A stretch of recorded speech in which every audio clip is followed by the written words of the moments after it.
अस्सलाम वालेकुम स्टूडेंट्स। आज के लेक्चर में हम डिस्कस करेंगे लेवल्स ऑफ बायोलॉजिकल ऑर्गेनाइजेशन। ठीक है, एक बायोलॉजिकल जो एक ऑर्गेनिज्म होता है, ठीक है, जो हमारे पास कोई भी, चाहे वो बैक्टीरिया हो, चाहे वो ह्यूमन हो, चाहे वो कोई भी दूसरा ऑर्गेनिज्म हो, उसमें वो कैसे ऑर्गेनाइज होता है, कैसे पूरा ऑर्गेनिज्म आपके सामने आपको नज़र आता है। ठीक है, तो इसके मुख्तलिफ लेवल्स होते हैं, ये मुख्तलिफ दर्जे होते हैं, यानी हयातियाती तंजीम के जो मुख्तलिफ दर्जे होते हैं, यहाँ पे हम इसके बारे में पढ़ेंगे। सो यहाँ पे बोलते हैं हमारे अर्थ के ऊपर कहते हैं मिलियंस ऑफ ऑर्गेनिज्म मौजूद हैं, बहुत सारे लिविंग ऑर्गेनिज्म मौजूद हैं। और कहते हैं ये जो लिविंग ऑर्गेनिजम्स हैं ये एक दूसरे से डिफरेंट है। ठीक है, और ये जो डिफरेंसेस होती हैं ये बहुत सारी एक दूसरे के इनके बीच में हो सकती हैं। ये जो इख्तिलाफ है इन सब के बीच में ये बहुत ज़्यादा हो सकता है। अर्थ के ऊपर हमें बहुत सिंपल ऑर्गेनिज्म भी देखने को मिल सकते हैं, और साथ साथ में बोलते हैं जैसे कि बैक्टीरिया बहुत ही ज़्यादा सिंपल ऑर्गेनिज्म है, और इसके साथ साथ बोलते हैं कि कुछ कॉम्प्लेक्स ऑर्गेनिज्म भी हमारे अर्थ के ऊपर मौजूद हैं, जैसे कि ह्यूमन बींग भी, यानी इंसान जो है वो बहुत ही ज़्यादा पेचीदा ऑर्गेनिज्म है। ठीक है, अब कहते हैं कि जितने भी लिविंग थिंग्स होती हैं वो उसके डिफरेंट पार्ट्स एक ख़ास तरीके से ऑर्गेनाइज होते हैं, यानी जो लिविंग ऑर्गेनिज्म की जो बॉडीज़ होती हैं वो एक ख़ास तरीके से मुनज़्ज़म होती हैं, ख़ास तरीके से सेट हो जाते हैं, उसके डिफरेंट पार्ट्स एक ख़ास तरीके से सेट हो जाते हैं।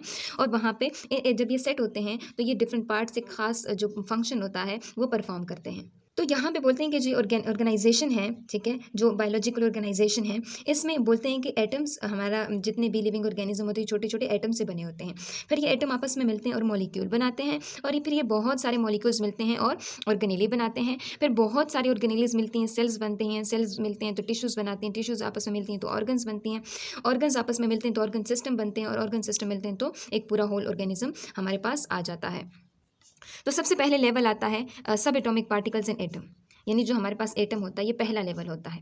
तो इस पहले लेवल में यहाँ पे बोलते हैं कि जितने भी लिविंग और नॉन लिविंग मैटर होता है, जो लिविंग और नॉन लिविंग थिंग्स होती है, ये कहते हैं सिंपल सब्सटेंसेस से बनी होती हैं। ठीक है, सिंपल यूनिट से बनी होती हैं, जिसको हम नाम देते हैं एटम। ठीक, अब आगे क्या बोलते हैं कि हर एटम जो होता है ये फर्दर छोटे छोटे सब एटॉमिक पार्टिकल से बना होता है। जैसे हम कहते हैं ना कि हमारे पास एटम है, तो ये दो चीज़ों से बना होता है। ठीक, एक न्यूक्लियस से और दूसरे शेल्स। अब न्यूक्लियस में प्रोटॉन्स होंगे और न्यूट्रॉन्स होंगे, जो कि ये जो प्रोटॉन्स होते हैं इसके ऊपर पॉजिटिव चार्ज और न्यूट्रॉन के ऊपर कोई चार्ज नहीं। इसी तरह अगर हम शेल्स बोलते हैं तो शेल्स में हमें नेगेटिव चार्ज पार्टिकल्स, इलेक्ट्रॉन देखने को मिलते हैं। तो ये जो लिविंग ऑर्गेनिज्म की बॉडीज़ होती हैं ये मोस्टली 16 काइंड्स ऑफ एलिमेंट से बनी होती है। अब ये एलिमेंट क्या है और एटम के बीच में क्या डिफरेंस है? जो एलिमेंट होता है वो बड़ा होता है, एटम्स जो होते हैं वो छोटे होते हैं। यानी बहुत सारे, जैसे ये हमारे पास एक एलिमेंट है, ये बहुत सारे छोटे छोटे एटम से, ये छोटे छोटे एटम आपस में कंबाइन होते हैं और एक होल एलिमेंट जो होते हैं वो हमारे पास आता है। अब कहते हैं जो लिविंग ऑर्गेनिज्म होता है उसमें तकरीबन 16 काइंड ऑफ एलिमेंट्स होती हैं वो हमारे पास होती हैं। तो इस तरह के एलिमेंट्स जो कि लिविंग ऑर्गेनिज्म में पाई जाती है उसको हम बायो एलिमेंट्स का नाम देते हैं। सो इन बायो एलिमेंट्स में ओनली 6 एलिमेंट्स जो है, जैसे ऑक्सीजन है, कार्बन है, हाइड्रोजन है, नाइट्रोजन है, कैल्शियम है, फॉस्फोरस है, तो ये प्रोटोप्लाज्म का 99% बनाता है।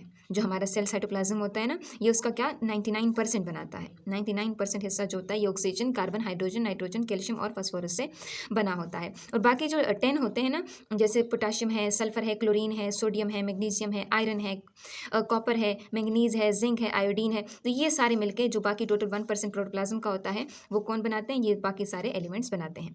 सो वो सारे एलिमेंट्स जो कि लिविंग ऑर्गेनिज्म में हमें देखने को मिलते हैं, ये लिविंग ऑर्गेनिज्म में पाए जाते हैं, उन एलिमेंट्स को बायो एलिमेंट्स कहा जाता है। फिर उन बायो एलिमेंट्स को दो कैटेगरीज में, दो क्लासेस में क्लासीफाई किया जाता है। पहले 6 जो होते हैं ये प्रोटोप्लाज्म का 99% बनाएंगे, और जो बाकी 10 होंगे ये प्रोटोप्लाज्म का 1% बनाएंगे। यहाँ पे आप देख सकते हैं परसेंटेज कंपोजिशन आपको दी हुई कि 65% किसी भी लिविंग ऑर्गेनिज्म में बायो एलिमेंट के अगर हम कंपोजिशन देखते हैं तो 65% ऑक्सीजन होता है और 18% कार्बन होता है, हाइड्रोजन जो है वो 10% है, 3% नाइट्रोजन है, कैल्शियम जो होते हैं वो 2%, 1% फॉस्फोरस और 1% जो बाकी एलिमेंट्स होती हैं वो मौजूद हो सकती हैं। तो इस तरह से ये पहली ऑर्गेनाइजेशन हमने देखी, एटम और सब एटॉमिक पार्टिकल्स की हमने बात की। अब हम बात करेंगे सेकेंड लेवल की। सेकेंड लेवल पे कौन आता है? मॉलिक्यूल्स और कंपाउंड्स। अब ये मॉलिक्यूल्स कहाँ से आते हैं? जैसे आप केमिस्ट्री में भी पढ़ते हो कि जो बॉन्ड्स होते हैं, जो एटम्स होते हैं, ये आपस में कंबाइन होंगे और ये क्या बनाएंगे? मॉलिक्यूल्स और कंपाउंड बनाएंगे। ठीक, हमने पहले भी बात की कि जैसे हमारे पास एक ये एलिमेंट है, एलिमेंट के अंदर छोटे छोटे एटम्स मौजूद होते हैं। अब ये एटम आपस में जुड़ेंगे एक बॉन्ड के जरिए, ठीक है, तो इसको हम मॉलिक्यूल का नाम देते हैं। तो अगर ये एलिमेंट बायो एलिमेंट है, यानी ऐसा एलिमेंट है जो कि लिविंग ऑर्गेनिज्म में ये पाया जाता है, तो इसके जब एटम आपस में कंबाइन होंगे, इससे जो मॉलिक्यूल बनेंगे तो इसको हम बायो मॉलिक्यूल्स फिर कहेंगे, क्योंकि बायो एलिमेंट कंबाइन हुए हैं तो बायो मॉलिक्यूल बनेंगे। बायो एलिमेंट के एटम्स कंबाइन हुए हैं तो बायो मॉलिक्यूल बनेगा। सो ये बायोमोलिक्यूल्स दो तरह के होते हैं, एक होते हैं छोटे मॉलिक्यूल्स और दूसरे होते हैं बड़े मॉलिक्यूल्स। ऐसे मॉलिक्यूल्स, ऐसे बायोमोलिक्यूल्स कि जिसका मॉलिक्यूलर वेट कम होता है, यानी ये बहुत छोटे होते हैं, तो इस तरह के मॉलिक्यूल्स को हम माइक्रो मॉलिक्यूल कहते हैं। माइक्रो का जो वर्ड जहाँ पे भी आएगा इट मीन्स हम छोटी चीज़ की बात कर रहे हैं। इसी तरह जैसे वाटर है, अमीनो एसिड है, ग्लूकोज है, तो ये सारी क्या है, ये माइक्रो मॉलिक्यूल हैं जो कि लिविंग ऑर्गेनिज्म में मौजूद होते हैं। ठीक, इसी तरह कुछ ऐसे बायोमोलिक्यूल्स हैं कि जिसका मॉलिक्यूलर वेट बहुत ज़्यादा होता है, तो बहुत ज़्यादा मॉलिक्यूलर वेट की वजह से इस तरह के मॉलिक्यूल्स को हम मैक्रो मॉलिक्यूल कहते हैं। अब ये मैक्रो का जो वर्ड जहाँ पे आएगा इसका मतलब होते हैं बड़े, यानी ऐसे मॉलिक्यूल जो कि बहुत बड़े होंगे, जैसे कि स्टार्च है, प्रोटीन है, लिपिड है, तो ये सारे क्या है, मैक्रो मॉलिक्यूल। तो हमने ये बात की कि मॉलिक्यूलर कंपाउंड्स कहाँ से आते हैं, जब ये एटम्स आपस में कंबाइन होंगे, जब बायोमोलिक्यूल के, बायो एलिमेंट के जो एटम्स होंगे, जब ये आपस में कंबाइन होंगे तो जो मॉलिक्यूल बनेंगे और जो कंपाउंड बनेंगे उसको हम बायोमोलिक्यूल्स का नाम देंगे। फिर ये बायोमोलिक्यूल्स दो तरह के होते हैं, कुछ माइक्रो मॉलिक्यूल, कुछ मैक्रो मॉलिक्यूल। माइक्रो मॉलिक्यूल छोटे मॉलिक्यूल्स होते हैं, मैक्रो मॉलिक्यूल बड़े बड़े मॉलिक्यूल्स होते हैं। अब नेक्स्ट हमारे पास ऑर्गेनाइजेशन आती है, थर्ड वन इज ऑर्गेनेलीज। अब ये कहते हैं, जैसे हमने कहा कि एटम आपस में कंबाइन होंगे तो मॉलिक्यूल्स बनाएंगे। अब मॉलिक्यूल्स आपस में, यानी बायोमोलिक्यूल्स आपस में कंबाइन होंगे, डिफरेंट तरह के मॉलिक्यूल्स कंबाइन होंगे और एक स्पेसिफिक मैनर यानी खास तरीके से अरेंज करेंगे एक दूसरे को। ठीक है, तो सब सेलुलर स्ट्रक्चर बनेंगे, यानी ऐसे स्ट्रक्चर जो कि सेल के अंदर पाए जाएंगे, तो उसको हम क्या नाम देंगे, ऑर्गेनेलीज। ठीक है, तो इसके ऑर्गेनेलीज की एग्जांपल हमारे पास है माइटोकॉन्ड्रिया, क्लोरोप्लास्ट एंड राइबोसोम। अब सेल के अंदर ये जो ऑर्गेनेलीज होंगी ना, तो ये अपने खास मखसूस काम जो होगा वो परफॉर्म करेंगे, वो अपने खास काम करेंगे। जैसे माइटोकॉन्ड्रिया होगा तो ये हमारी पूरी बॉडी को, हमारे सेल को एनर्जी देगी। एनर्जी किस फॉर्म में देगी, एटीपी की सूरत में हमें एनर्जी मिलेगी। इसी तरह अगर राइबोसोम्स हैं तो ये क्या करेगी, प्रोटीन बनाएगी। ठीक, इसी तरह अगर हम क्लोरोप्लास्ट की बात करेंगे तो ये फोटोसिंथेसिस में हेल्प करेगी। तो ये डिफरेंट तरह की ऑर्गेनेलीज हैं और ये डिफरेंट तरह के इसके फंक्शंस होते हैं। तो यानी जब बायोमोलिक्यूल्स आपस में कंबाइन होंगे तो स्पेशलाइज्ड स्ट्रक्चर बनेंगे जिसको हम ऑर्गेनेलीज का नाम देंगे। फिर ये ऑर्गेनेलीज सेल के अंदर जाके, सेल के अंदर रह के अपने खास काम परफॉर्म करेंगे। फिर नेक्स्ट पे आते हैं हमारे पास सेल्स। सेल्स क्या है, जैसे सेल्स को आप वैसे नॉर्मली भी डिफाइन करते हो कि cell is the basic structural and functional unit of an organism. कोई भी ऑर्गेनिज्म, चाहे उसका स्ट्रक्चर देखते हो, उसकी साख देखते हो, ठीक है, या उसका जो काम होता है, कोई भी किसी भी ऑर्गेनिज्म में अगर कोई काम परफॉर्म हो रहा है, ठीक है, तो ये सारी चीज़ें किस वजह से हो रही है, सेल्स की वजह से। ठीक, अब यहाँ बोलते हैं कि जो इसमें जो सेल्स के अंदर बहुत सारी ऑर्गेनेलीज होती हैं, जैसे गोल्ची बॉडीज़ हैं, माइटोकॉन्ड्रिया है, लाइसोसोम्स हैं, तो ये सारी ऑर्गेनेलीज क्या करती हैं, एक खास काम परफॉर्म करती हैं, सेल्स के अंदर रह के एक खास काम परफॉर्म करती हैं। फिर हमारे पास सेल्स की दो, मतलब जो ऑर्गेनिजम्स होते हैं, कुछ यूनिसेलुलर होते हैं और कुछ मल्टीसेलुलर होते हैं। अब यूनिसेलुलर ऑर्गेनिज्म जो होते हैं ये वो ऑर्गेनिज्म होते हैं कि जिसकी पूरी बॉडी एक सेल से बनी होती है। और मल्टीसेलुलर ऑर्गेनिज्म ऐसे ऑर्गेनिजम्स होते हैं कि इसमें बहुत सारे सेल्स जो होते हैं खास तरीके से ऑर्गेनाइज होते हैं। ठीक है, ये मुख्तलिफ लेवल्स के जरिए ऑर्गेनाइज होते हैं और ये बहुत सारे सेल्स मिलकर क्या करते हैं, एक पूरे ऑर्गेनिज्म की बॉडी के जो फंक्शंस होते हैं वो परफॉर्म करते हैं। तो हमने यहाँ पे क्या सीखा, हमने कहा कि ऑर्गेनेलीज जो होती हैं ये आपस में मिलती हैं और ये क्या बनाती हैं, सेल बनाती हैं। ये पूरा सेल क्या है, cell structural and functional unit है पूरे लिविंग ऑर्गेनिज्म का।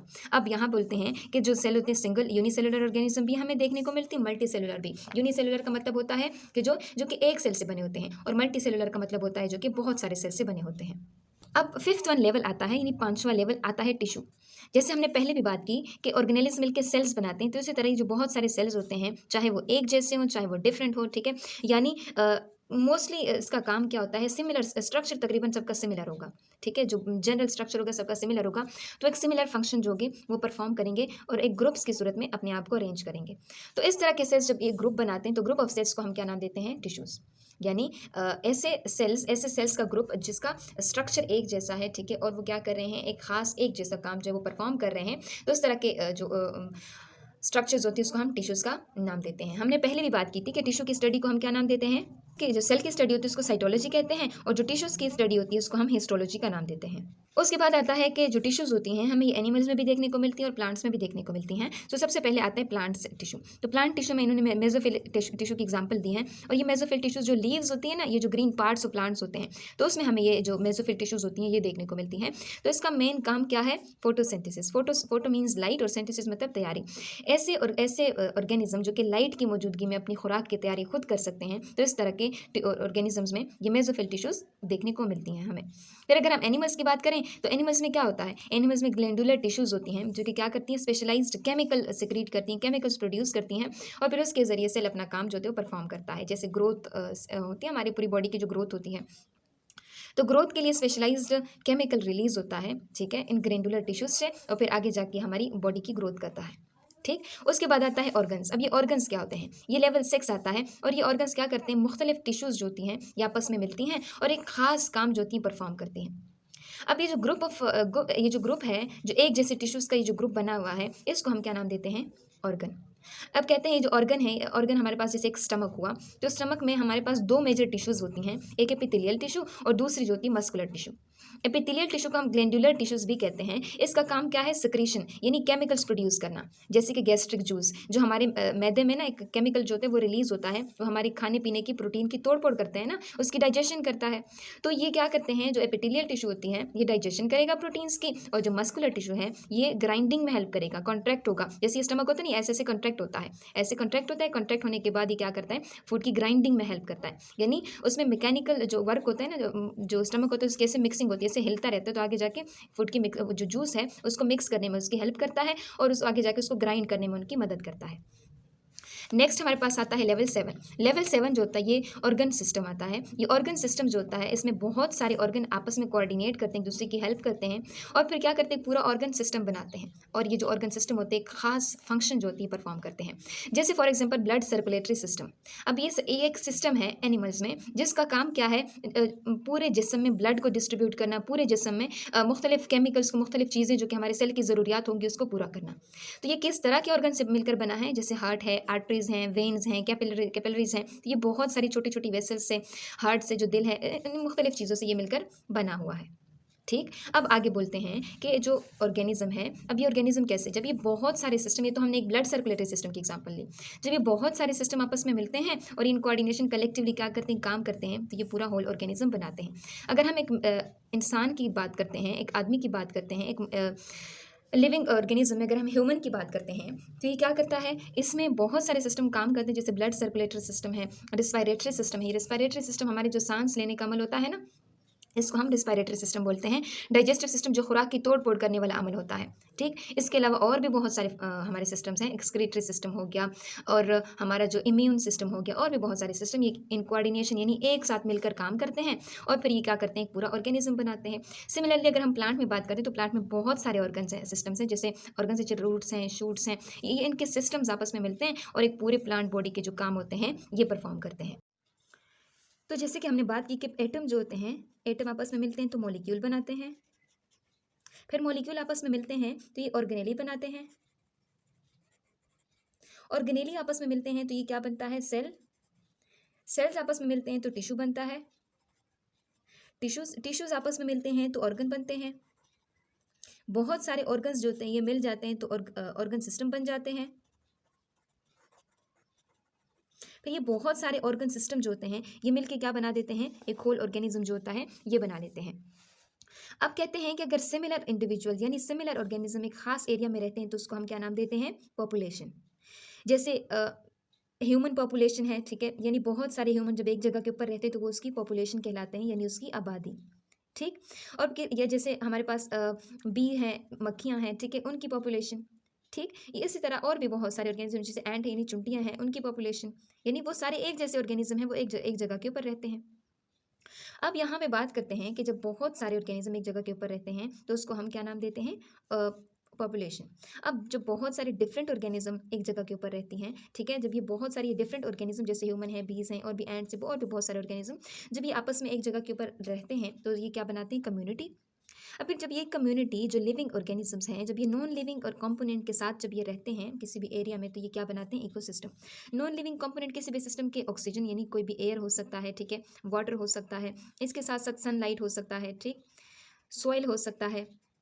तो ये मुख्तलिफ तरह के कंपोनेंट्स हैं, जब ये मिलती हैं लिविंग ऑर्गेनिज्म के साथ, ठीक है, उनका इन दोनों के बीच में एक इंटरेक्शन होता है, फिर उसको ये क्या बनाते हैं, इकोसिस्टम।